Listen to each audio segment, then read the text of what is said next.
ma'am sir, yan, nagbabalik pang yung lingkod, Jeller, Lot Vlog. Ito, Mingan, Pangasinan mga ma'am sir. Farm lot yung ating titignan. Along Barangay Road. Siguro from cemented road to, yan, poste ng power line. Kulang-kulang, sabihin na natin 1 kilometro, more or less.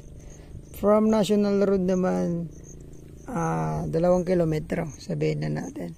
Kasi iikot pa ganun po doon, yung National Road papuntang Sabela, pabalik po ng Carmen. 2 daan po ito, pwede dyan sa kanan, pwede din po sa kaliwa, labas po ng ano to, ng Gonzales. So, part po ng Gonzales to, ng Umingan. Ito, hindi pa siya simentado, pero someday masisimento to mga ma'am sir, kasi lusutan po ng mga bahay doon. Ito basa yung ano natin kasi 2 linggo na pong ulan, pero matigas po ito. Pasok po yung mga sasakyan natin dito. Doon po kami nag-U-turn pabalik po ng ano. May mga bahay po diyan, pwede din pong lumabas doon. Kaliwa diretso doon, mayroon barangay road po doon. Yung sa malaking bahay na 'yan.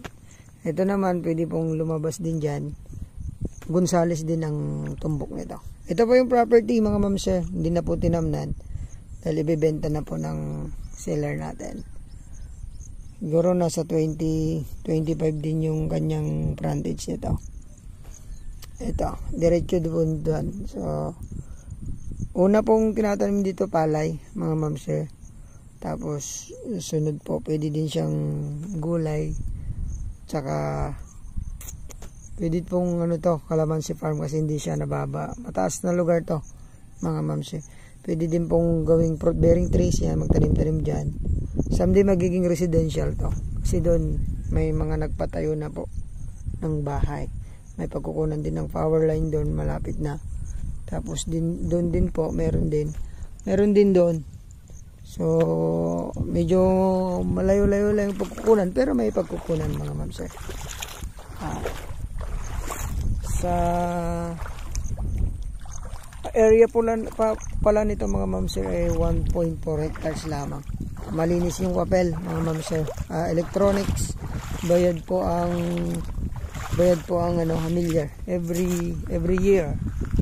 Malinis siya.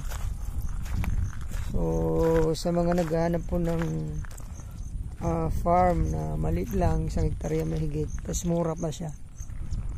Pwede pong gawing fish pan sa dulo kasi medyo mababa doon yung property, pero dito patag, mas mataas nga lang tong konti ng barangay road, pero hindi po ito nababa mga ma'am sir.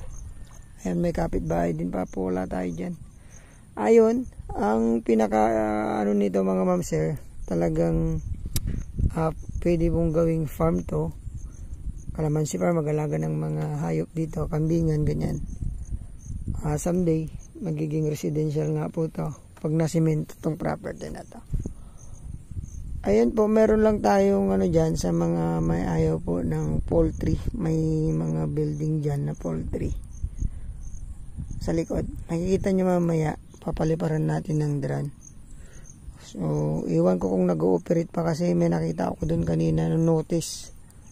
So, hindi ko na rin po napansin, nadaanan ko na lang. Kasi malapit na po yung mga bahay. Someday yan, mapapaklose kasi malapit siya sa National Highway.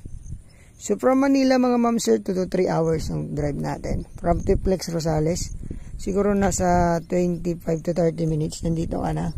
So malapit lang. Accessible tong property mga ma'am sir. Mamaya kung kaya nating i-video hanggang doon yung kalsada, yung daanan, video natin. Ayan po, 1.4 mga ma'am sir, 1.4 hectares. Presyo dito, asking niya 130, sagot niya ang capital gains. Siyempre ang agent niya, tapos negotiable pa siya mga ma'am sir. Ayan, maganda yung property. Depende na lang kung anong purpose nyo dito kung mabibili nyo to. Ayun po, maraming salamat, ulitin ko, bayan po ng Umingan, Pangasinan. Napagitnaan to ng Balungaw tsaka Umingan. Pagpunta ka ng Umingan ng bayan, nasa 15 minutes. Pagpunta ka naman ng bayan ng Balungaw, mga 10 to 15 minutes din. So, ayan, nako po, uulan na. Ayan, clean title mga ma'am sir. Baka maibigan nyo to. Tawagan nyo ako. Papakausap ko sa inyo yung seller nito. Thank you. God bless po sa ating lahat.